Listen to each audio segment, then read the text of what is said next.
اعوذ باللہ من الشیطان الرجیم، بسم اللہ الرحمن الرحیم۔ معزز ناظرین و سامعین کرام، السلام علیکم ورحمۃ اللہ تعالیٰ وبرکاتہ۔ محفل ہے قرآن کریم کی اور پارہ ہے 21واں۔ انشاءاللہ اس کے حوالے سے ہم بہت کچھ سیکھیں گے قرآن کریم سے، اور آغاز ہوتا ہے اعوذ باللہ من الشیطان الرجیم، بسم اللہ الرحمن الرحیم۔ اتل ما اوحی الیک من الکتاب واقم الصلاۃ ان الصلاۃ تنہی عن الفحشاء والمنکر ولذکر اللہ اکبر واللہ یعلم ما تصنعون۔ صدق اللہ العظیم۔ ترجمہ اس کا سکون سے سمجھیں گے اور توجہ دیجیے گا۔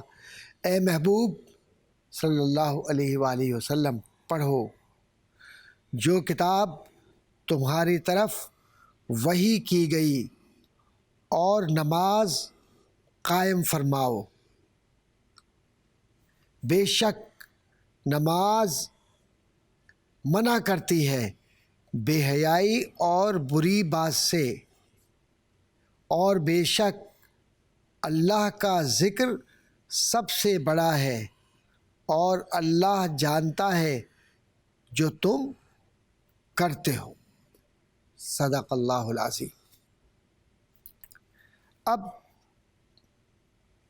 اس بات کو اپنے ذہن میں رکھیے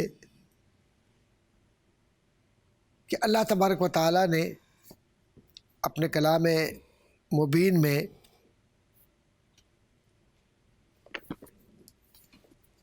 اس جانب حضور کے ذریعے ہماری توجہ دلوائی، کیونکہ حضور وسیلہ ہے دین سکھانے کا، دین پہنچانے کا اور دین پر عمل کروانے کا، صلی اللہ علیہ وآلہ وسلم۔ تو اس کی پہلی آیت کہ تلاوت قرآن کیجیے، تو پتہ چلا کہ اتلو کہہ کر تلاوت یعنی تلاوت کرنا، تلاوت کی طرف جاؤ، بس تلاوت کرنی ہے۔ اور پھر کیا ہوگا؟ اس کے فوری بعد تلاوت کہاں کرو گے؟ اپنی عام زندگی میں تو کرو گے، لیکن یہ جب نماز میں تم کھڑے ہوگے تو تم تلاوت کرو گے قرآن کریم کی، اور عام زندگی میں بھی جب کھڑے ہوگے تو زندگی میں تو تلاوت کرو گے قرآن کریم کی۔ تو پتہ چلا کہ قرآن کا پڑھنا، تلاوت کرنا بڑا ثواب ہے اور حکم ہے اس کا۔ اور اس حکم کو اپنے ذہن میں رکھ کر کچھ احکامات اپنے ذہن میں رکھیں کہ اقیم الصلاۃ کے معنی ہوتے ہیں کہ نماز قائم کرنا۔ اور نماز کا فائدہ سب سے بڑا کیا ہے کہ بے شک نماز برائی سے روکتی ہے، بے حیائی سے روکتی ہے، اور اسی معیار پر مسلمان نماز کے فوائد حاصل کر سکتا ہے۔ آیت نمبر 46 میں اہل کتاب سے مخاطبت ہے، ان سے بات کی ہے قرآن نے، اور یہ بتلایا ہے کہ مجادلے کے بھی آداب ہے اور اسلوب تبلیغ کے بھی طریقہ کار ہے، اور شائستگی کے ساتھ بات کو پہنچانے کا فلسفہ اس آیت میں موجود ہے۔ رسول اکرم صلی اللہ علیہ وآلہ وسلم کی ذات گرامی، ان کی صفات کاملہ، اور کس طریقے سے حضور اکرم صلی اللہ علیہ وآلہ وسلم کو بظاہر امی رکھ کر، امی کے معنی یہ ہوتے ہیں کہ جو معاشرتی رواج کے مطابق لکھنا اور پڑھنا۔ اللہ کے نبی صلی اللہ علیہ وآلہ وسلم کو اللہ نے علم عطا فرمایا، اور اتنا علم کامل ہے کہ وہ حضور فرماتے ہیں کہ ایک میں معلم کے حیثیت سے آیا ہوں، سکھانے کے لیے آیا ہوں۔ اور قرآن بھی یہ فرماتا ہے کہ ہم نے ان کو جو بھیجا، رسول اکرم کو صلی اللہ علیہ وآلہ وسلم، تو یہ معلم کی حیثیت سے بھیجا ہے، پاکیزہ کرنے کے لیے بھیجا ہے، حکمت کی سکھانے کے لیے بھیجا ہے۔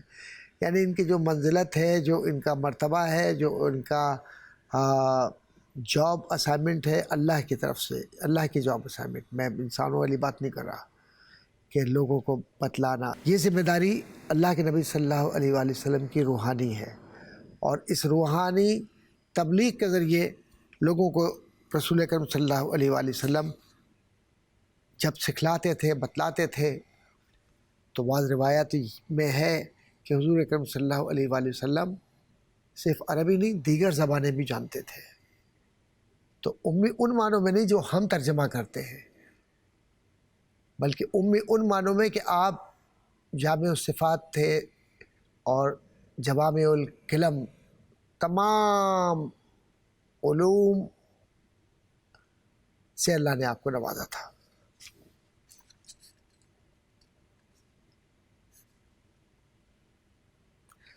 آیت نمبر 48 میں فرمایا ہے کہ آپ نزول قرآن سے پہلے کوئی کتاب نہیں پڑھتے تھے اور نہ ہی اس سے پہلے اپنے دائیں ہاتھ سے لکھتے تھے، ورنہ باطل پرست شک میں مبتلا ہو جاتے ہیں۔ یعنی منکر یہ کہتے ہیں کہ پچھلی کتابوں کا ذخیرہ کہیں سے مل گیا اور رسول اللہ صلی اللہ علیہ وآلہ وسلم نے لکھ کر اور یہ سارے واقعات شروع کر دیے اور اس کو قرآن کہہ دیا، نعوذ باللہ من ذالک۔ تو معترضین کے اس جواب کو اور انہیں ہمیشہ کے لیے خاموش رکھنے کے لیے اللہ تبارک و تعالیٰ نے بظاہر آپ کو ایسے رکھا کہ آپ کا کوئی استاد نہیں، لیکن رب کائنات نے اپنے محبوب کو کمتر نہیں بنایا۔ جس محبوب کے پاس علم نافع ہو، جس محبوب کے پاس معراج میں اللہ سے گفتگو ہو، جس محبوب کے پاس سجدے میں امت کو بخشوانے کا اختیار ہو، اس کے پاس علم نہ ہو، کبھی سوچئے گا یہ وہ ہمارا جہل ہے کہ جس کی وجہ سے ہم نبی کے علم تک نہیں پہنچ سکتے، اور ویسے بھی نبی کے علم تک کوئی نہیں پہنچ سکتا، کیونکہ وہ عطائی علم ہے۔ رب نے جیسے چاہا مصطفیٰ کریم صلی اللہ علیہ وآلہ وسلم کو عطا فرمایا۔ ایک چھوٹا سا وقفہ، اس کے بعد ایک بار پھر انشاءاللہ آپ سے ملاقات۔ میرے بہن بھائیوں، خوش آمدید قرآن کریم کی یہ محفل، اور ہم سب خوش نصیب کہ ہم اس کا حصہ ہیں۔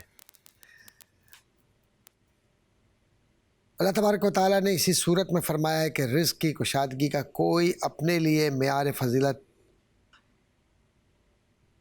نہ سمجھے کہ چونکہ رزق کی کشادگی ہے تو یہ معیار ہے میری فضیلت کا۔ ایسا نہیں، رب جس کو چاہتا ہے جس طرح چاہتا ہے عطا فرماتا ہے، اور یہ اس کے حکمت کے فیصلے ہیں، کوئی انسان نہیں کر سکتا۔ اور آخری آیت میں ذرا سا ہم توجہ دیں تو دنیاوی زندگی کو کہا گیا کہ یہ کھیل تماشا ہے، اصل زندگی آخرت کی ہے۔ اور اس کے بعد پھر سورۃ الروم شروع ہوتی ہے، ترتیب مصحف کے اعتبار سے 30ویں سورت، جبکہ ترتیب نزول کے اعتبار سے 84 نمبر ہے اس کا۔ اس صورت میں روم کی شکست کے بعد بطور پیشن گوئی ان کی فتح کا ذکر ہے، اس لیے اس صورت کو سورۃ الروم کہا گیا ہے۔ اس صورت میں توحید، رسالت، بعثت، مرنے کے بعد کی زندگی، قیامت، جزا و سزا، جو نیک اعمال ہیں، نیک فضائل ہیں وہ، اور جن باتوں کی اسلام دعوت دیتا ہے وہ، اور کن باتوں سے دین نے روکا، اور برے اعمال کا ذکر، وہ سب اس میں ہے۔ قرآن کی حقانیت کی دلیل یہ ہے کہ قرآن میں مستقبل کی جو خبریں دی ہیں وہ ہمیشہ سچ ثابت ہوئی ہیں۔ قرآن نے جو جو بیان کیا ہے وہ ہر شے جو قرآن میں موجود ہے، ایک ایک حرف، ایک ایک لفظ، ایک ایک بات وقت نے ثابت کی ہے کہ وہ درست ہے۔ اغیار نے بھی اس بات کا اقرار کیا ہے، انہوں نے کہا کہ نہیں، قرآن نے جو کہا ہے ہم نے اس کو پرکھا، ٹیسٹ کیا، اور وہ ویسے ہی نکلا جیسے قرآن نے کہا ہے۔ اور اگر اب بھی کوئی یقین نہ رکھے تو اس کی بد نصیبی پر افسوس ہوتا ہے۔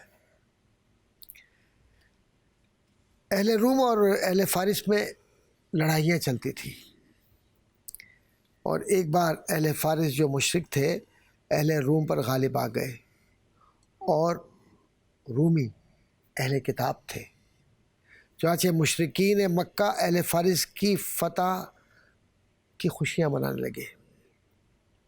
تو قرآن نے فرمایا یہ خوشیاں عارضی ہیں، کچھ دنوں کی ہیں، اس کے بعد فتح انہیں ملے گی۔ تو بات اہل فارس کی اور روم کی ہو رہی تھی، ان کی فتح کی بشارت دی گئی تھی، اور ہوا بھی ایسے ہی کہ بہت ہی کم عرصے میں انہیں فتح نصیب ہوئی۔ آیت نمبر 9 سے بتایا کہ لوگوں کو اپنی مادی طاقت پر اترا کر اللہ سے بغاوت نہیں کرنی چاہیے، بلکہ رب کی اطاعت کرنی چاہیے۔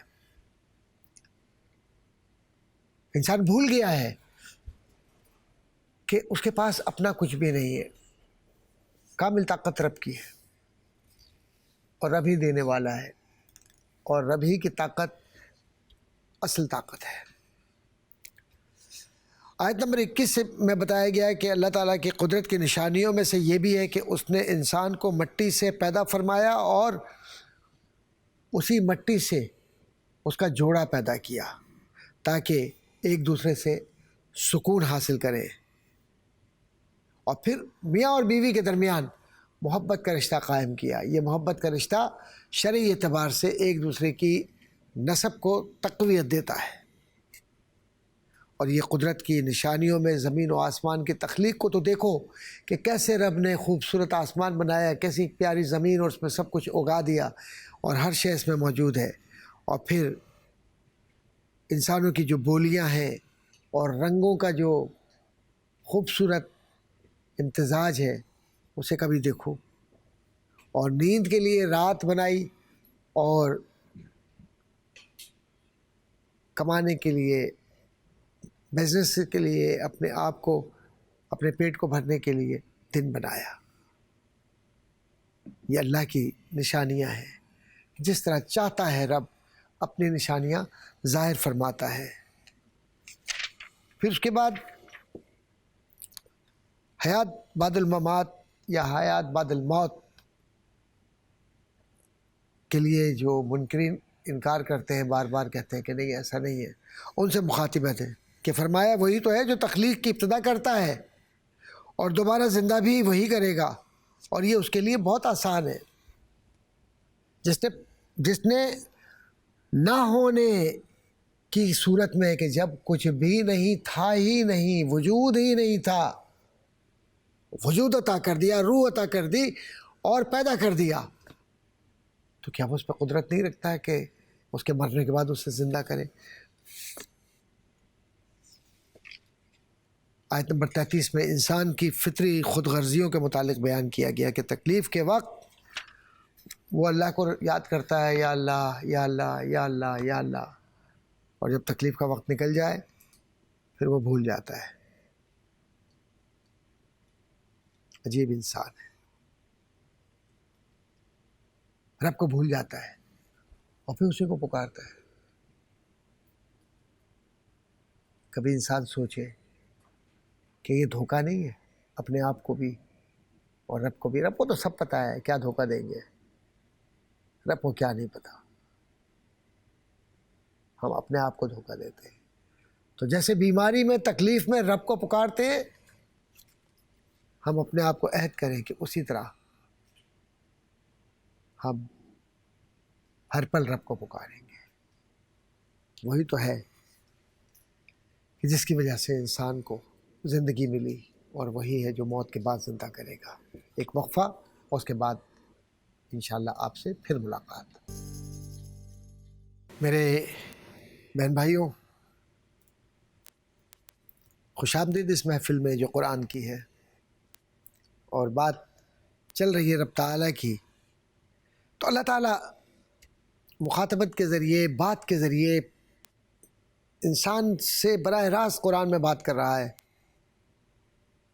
کہ کمزوری کی حالت میں انسان کو اللہ نے پیدا کیا، پھر اسے طاقت دی، پھر قوت کے بعد دوبارہ کمزور کر دیا، پھر یہ بڑھاپا کی حالت، یہ جو بڑھاپا ہے اس میں پہنچا کر دوبارہ اسی طرح سے کمزور کر دیا جیسے ایک بچہ محتاج ہو جاتا ہے دوسروں کی مدد کے، یعنی ماں باپ کی مدد۔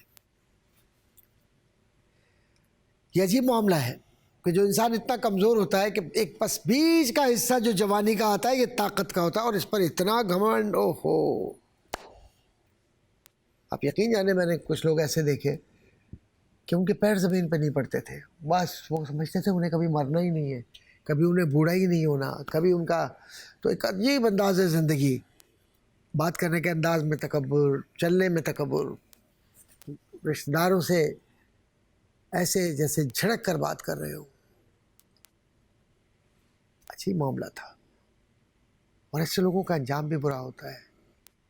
ایک صاحب اس میں سے، اللہ تعالیٰ ان کی مغفرت فرمائے، کینسر سے مرے۔ ایک صاحب روڈ ایکسیڈنٹ میں مرے، جانتا تھا میں ان کو ذاتی طور پر۔ انجام بہت برا ہے، کیونکہ تکبر اگر آ گیا تو آپ تو پھر کمزور نہیں رہنا، اب تو آپ طاقتور بن گئے اپنے آپ کو۔ لیکن یہ طاقت اللہ نے آپ کو دین کی خدمت کے لیے دی تھی، آپ نے دین کی خدمت نہیں کی، بلکہ آپ نے شیطان کی خدمت کر کے تکبر کو اپنا ذہن کا اور اپنے وجود کا اور اپنے خیالات کا حصہ بنا لیا، اور پھر یہ سمجھنے لگے کہ ہمیشہ کے لیے یہی رہنا ہے۔ اتنا دار فانی ہے، کتنا رہنا ہے، کوئی نہیں رہ سکا،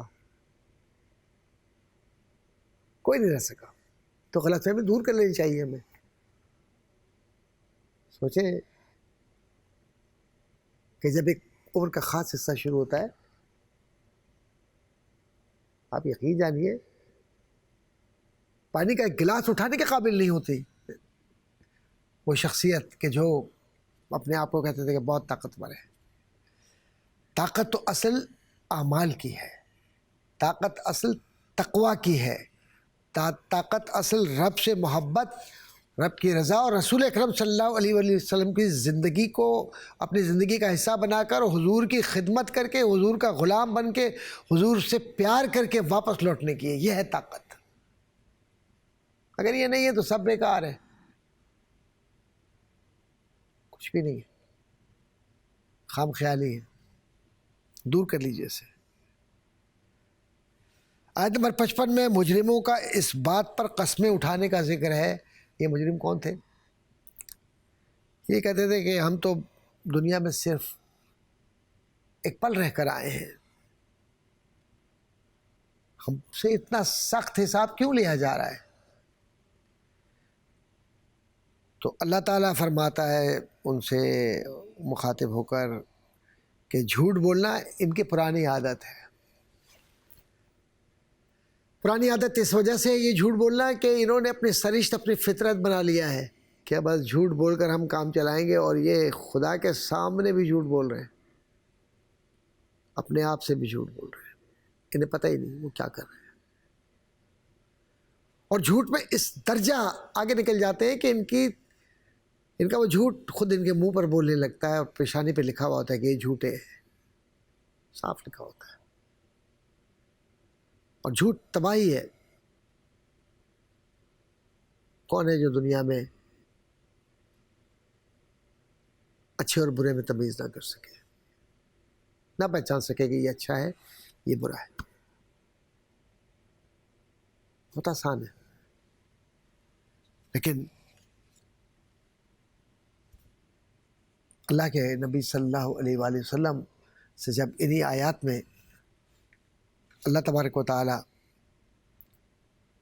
اپنا پیغام دیتا ہے تو فرماتے ہیں کہ آپ ان کے حالات پر صبر کیجیے، اور مومنین کو بھی صبر کی تلقین ہے، اور اللہ کی مدد ضرور آئے گی تاکہ دین اسلام کے یہ متوالے، دین اسلام کے یہ محبین بتلا سکیں کہ ہم ان لوگوں میں ہیں کہ جن کو رب نے کامیاب کیا، سچ بولنے والوں میں ہے، اعمال صالحہ کرنے والوں میں، اور نبی اکرم صلی اللہ علیہ وآلہ وسلم کی اطاعت کرنے والوں میں ہے، اہل بیت اطہار سے محبت کرنے والوں میں، اور صحابہ سے پیار کرنے والوں میں۔ اور یہ بہت مشکل کام نہیں ہے، بہت آسان ہے. عقیدہ اور عقیدت کو یکجا کر لیجئے، سب ٹھیک ہو جائے گا. ایک چھوٹا سا وقفہ، اس کے بعد ایک بار پھر آپ سے ملاقات. میرے بہن بھائیوں، خوش آمدید. الحمدللہ اس روحانی محفل کا سلسلہ جاری ہے، اور ہم سب قرآن کریم کے محبتوں کے اس دائرے میں شریک ہیں کہ جس میں وہ ہم سے پیار کر کے مخاطب ہے، بات کر رہا ہے، اور ہم آنکھیں بند کر کے گردنیں جھکا کر اسے سن کر یہ عہد کر رہے ہیں اپنے آپ سے کہ ہمیں عمل کرنا ہے آپ کے حکم کے مطابق، کیونکہ یہ رب کا حکم ہے. اس سورت کا نام جو اب شروع کر رہے ہیں سورہ لقمان، کیونکہ اس کی ایک آیت میں حضرت لقمان کا ذکر ہے. یہ مکی سورت ہے، ترتیب مصحف کے اعتبار سے 31ویں اور ترتیب نزول کے اعتبار سے 57واں نمبر ہے اس کا. اس سورت کی ابتدا قرآن مجید کی حقانیت سے کرتے ہوئے فرمایا کہ قرآن نماز قائم کرنے والے، زکوٰۃ دینے والے اور آخرت پر یقین رکھنے والے نیکوکاروں کے لیے ہدایت اور رحمت ہے. اور پھر اس کے بعد اللہ تعالیٰ کی آیات سے تکبر کرنے والوں کے لیے عذاب علیم اور مومنین صالحین کے لیے ہمیشہ رہنے والی جنت کا بیان ہے، جنتوں کا بیان ہے. اللہ تعالیٰ کی آیات سے تکبر کون لوگ کرتے ہیں؟ آیات یعنی نشانیاں. تکبر وہ لوگ کرتے ہیں کہ جن میں شیطان بولتا ہے. یاد رکھیے کہ تکبر کا دوسرا نام شیطان ہے. آسمان پر تکبر اس نے کیا، زمین پر تکبر وہ کر رہے ہیں. ایک صاحب تھے، وہ ہمیشہ ان کا یہی تھا کہ جناب جب وہ آئیں گے کہیں سے سارے غریب رشتہ داروں کو بٹھا لیں گے اپنے ساتھ اور اپنی چیزیں شو کریں گے. ایک دفعہ مجھے بھی یہ بے وقوفی کی محفل دیکھنے کا اتفاق ہوا، اور اس میں وہ صاحب، عجیب بات یہ ہے کہ حج کر کے آئے تھے اور حج کا کوئی اثر نظر نہیں آ رہا تھا ان پر، اور جملہ ان کے منہ سے نکل گیا بات کرتے کرتے. دیکھے نا جناب، میرے پاس اللہ نے پیسہ دیا تھا، میں چلا گیا وہاں. ارے تمہاری طاقت، تمہاری استطاعت ہے کہ کعبہ شریف کو دیکھ سکو، اور تکبر تمہارا اتنا کہ گفتگو کے اندر تم بھول گئے ہو کہ تم کس ادب کو پامال کر رہے ہو جو قرآن نے جا بجا حکم دیا، اور تم کعبے کو دیکھ کر آ کر اس کے بعد. میں نہیں کہوں گا، حج کے دو قسمیں ہیں، ایک حج مردود اور ایک مبرور. تو اب اس کے اندر اللہ جانتا ہے کیا ہے معاملہ کس کا کس کے ساتھ، لیکن تکبر کے ساتھ اگر کوئی شخص آ کر بیان کر رہا ہے اور حج کا اثر نہیں ہو رہا تو فیصلہ آپ کیجئے. تکبر بہت دور تک لے جاتا ہے انسان کو، یہاں تک کہ وہ عبادت کو بھی برباد کر دیتا ہے اپنی. اللہ اکبر. پھر اس کے بعد آسمان کے بغیر ستونوں کو قائم کرنے اور زمین میں پہاڑوں کے نصب کرنے اور زمین میں ہر قسم کے جانور پھیلانے، آسمان سے بارش برسانے اور زمین سے ہر قسم کے عمدہ غلے اور میوے پیدا کرنے کا ذکر کرتے ہوئے فرمایا یہ ہے اللہ کا پیدا کیا ہوا، بس مجھے وہ دکھاؤ جو اللہ کے سوا دوسروں نے پیدا کیا ہے. کون کر سکتا ہے؟ کہ مکھی پیدا نہیں کر سکتے. یہ جو آپ دیکھتے ہیں نا اور ہم دیکھتے ہیں ہمارے ارد گرد کہ انوینشن، ذرا دیکھیں تو صحیح ان کی ایجادات ہوتی ہیں. مثال کے طور پر جو ہاتھ لگاتے ہیں، وہ آرٹیفیشل ہاتھ لگا دیتے ہیں، پیر لگا دیتے ہیں. وہ دیکھا تھا آپ نے؟ خوف آتا ہے دیکھ کر. رب کا دیا ہوا ہاتھ، رب کا دیا ہوا پاؤں کتنا حسین ہے. بعض لوگ کھلی چپلیں پہنتے ہیں، صاف ستھرے پیر ہوتے ہیں، مسجد میں آتے ہیں، سبحان اللہ، اور ہاتھ، انگلیاں، وضو کے سب آثار چہرے پر اپنے بول رہے ہوتے ہیں. اور جو آرٹیفیشل چیزیں لگا دیتا ہے انسان، اپنا پیور لگا دیتا ہے، اس کو دیکھیے آپ کتنی گھبراہٹ ہوتی ہے، ڈر لگتا ہے. میرے رب کا حسن کہیں نہیں آ سکتا. اللہ جمیل ویحب الجمال. اور یہ جمال رب کا کیا ہے؟ یہ جمال رب کا، اللہ اکبر، کیا بیان کروں. جو نصیحتیں کی ہیں اللہ تعالیٰ نے، کیونکہ ان کو حکمت عطا فرمائی تھی، وہ قرآن بیان کرتا ہے کہ شرک نہ کرنا، اللہ اور ماں باپ کے شکر گزار ہو جانا، والدین کے ساتھ نیکی کا برتاؤ کرنا. اس مقام پر قرآن نے اولاد کے لیے ماں کی مشقتوں کا ذکر بھی کیا ہے.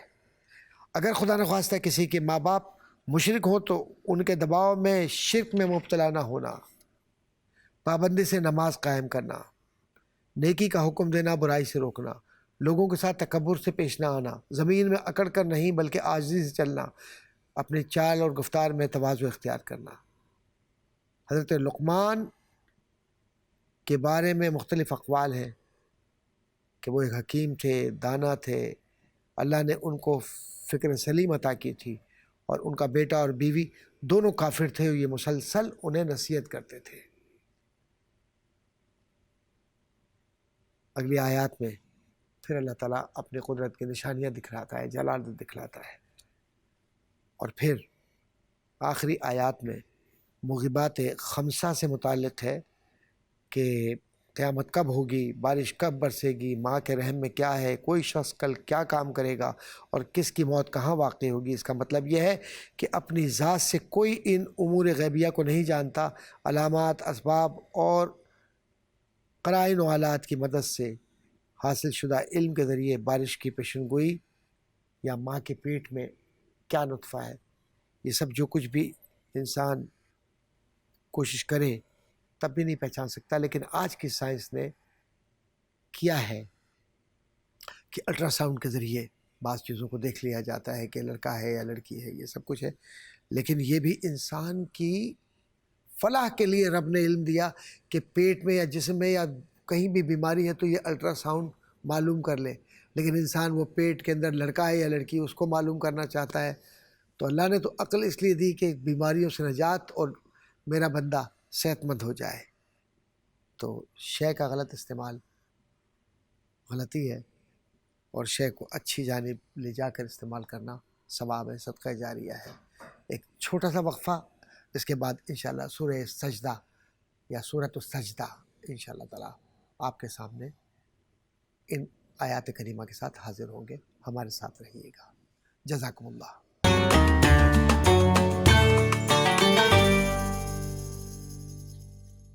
میرے بہن بھائیوں، ایک بار پھر خوش آمدید، اور سورۃ السجدہ کے حوالے سے بات ہوگی انشاءاللہ تعالیٰ۔ یہ مکی صورت ہے، اس کی ایک آیت میں اللہ تعالیٰ کو سجدہ کرنے والے مومنین کی تعریف و تحسین سے موسوم کیا گیا ہے، اسی لیے اس کا نام السجدہ رکھا گیا۔ ترتیب مصحف کے اعتبار سے 20ویں اور ترتیب نزول کے اعتبار سے 75ویں صورت ہے یہ۔ اس صورت میں وحدانیت، خالقیت، اللہ کی جو ربوبیت ہے اور قرآن مجید کی حقانیت کے جو دلائل ہے، اور سرکار مدینہ صلی اللہ علیہ وآلہ وسلم کی جو رسالت ہے، اور پچھلی امتوں کا حشر اور ان کے منکرین، ان کے کیا کیا اعمال تھے، وہ سب اس میں موجود ہے۔ آیات پر چلیے اب آگے، تو پتہ چلتا ہے کہ آیت نمبر 7 میں انسان کی مٹی سے پیدائش اور نسل انسانی کے لیے جو کیفیت بیان کی ہے وہ سمجھنے سے تعلق رکھتی ہے۔ اس میں انسان کی پیدائش، مٹی، اور پھر اس کے بعد نفخ، روح، کان، آنکھ اور دل جیسی نعمتوں کا ذکر فرمایا ہے،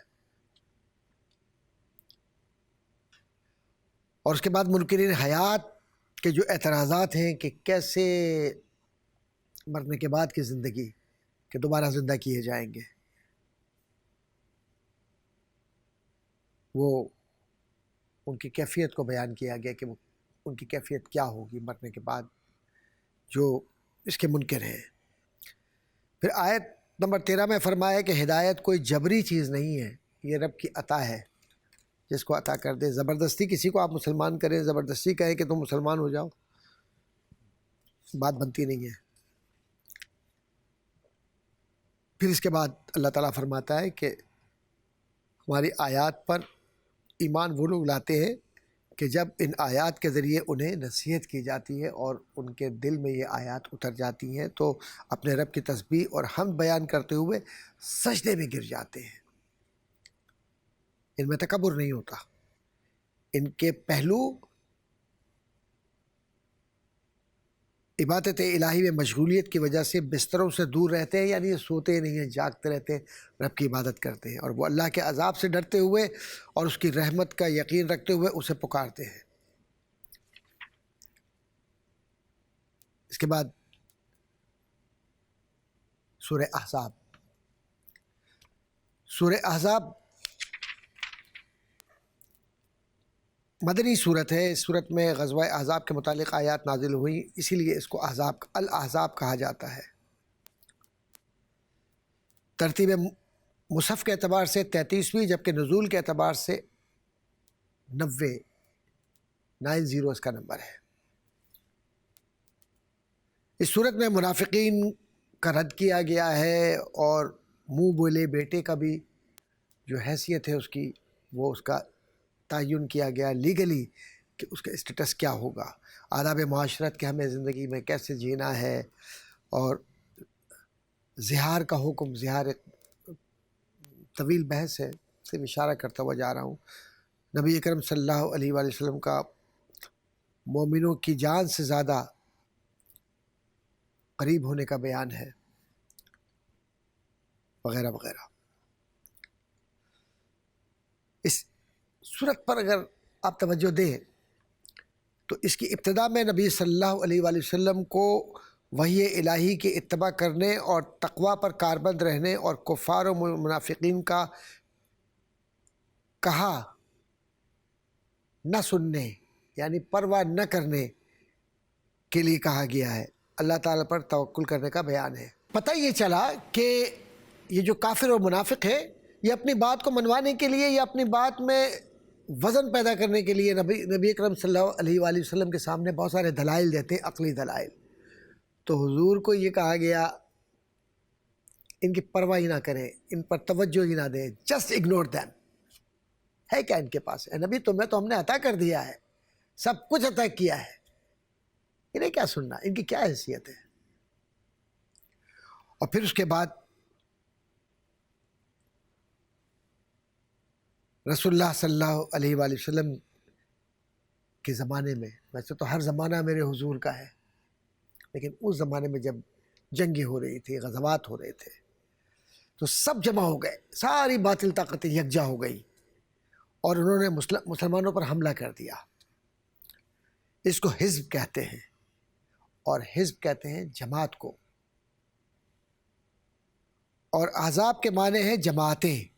تو یہ ساری جماعتیں، یعنی عہد رسالت میں مسلمانوں کے خلاف کفار، مشرکین و منافقین کی یہ اجتماعی یلغار تھی، ایک طرح کا ایک الائنس تھا، یا یوں کہنا چاہیے کہ فورسز کا، فوجوں کا اجتماع تھا، جس کے ذریعے انہوں نے حملہ کیا۔ لیکن اللہ اپنے نبی کو تنہا نہیں چھوڑتا، یہ نامراد رہے، اور کامیابی اللہ کے نبی صلی اللہ علیہ وآلہ وسلم کے دین کی، اور اللہ کے اور اللہ کے نبی کی ہی ہوئی۔ آیت نمبر 4 میں فرمایا کہ اللہ نے کسی شخص کے سینے میں دو دل نہیں بنائے، یعنی کفر اور ایمان، ہدایت اور گمراہی، اور باطل اور حق ایک جگہ جمع نہیں ہو سکتے۔ تو پتہ چلا کہ دل میں یا تو شیطان رہے گا یا رحمان رہے گا۔ اے اللہ بس تو ہی رہے، ہمیں اور کوئی نہیں چاہیے، تو ہمارے لیے کافی ہے، تیری محبت کافی ہے، تیرے محبوب سرور کشور رسالت محمد مصطفیٰ صلی اللہ علیہ وآلہ وسلم کی محبت، حضور کے اہل بیت کی محبت، صحابہ کرام کی محبت، اولیاء کرام کی محبت، صالحین کی محبت، یہ محبت ہمارے لیے کافی ہے۔ ان سے ہم سیکھتے ہیں، ان کو پاتے ہیں تو پھر زندگی میں کامیاب ہوتے ہیں۔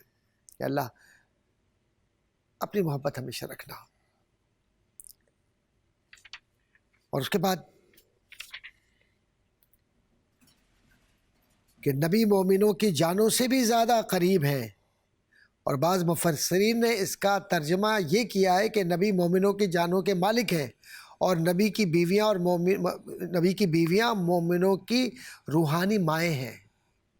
تو نبی اکرم صلی اللہ علیہ وسلم سے اگر عقیدت نہیں رکھیں گے، محبت نہیں رکھیں گے، اور دل میں احترام نہیں رکھیں گے، تو ایمان نہیں ہے۔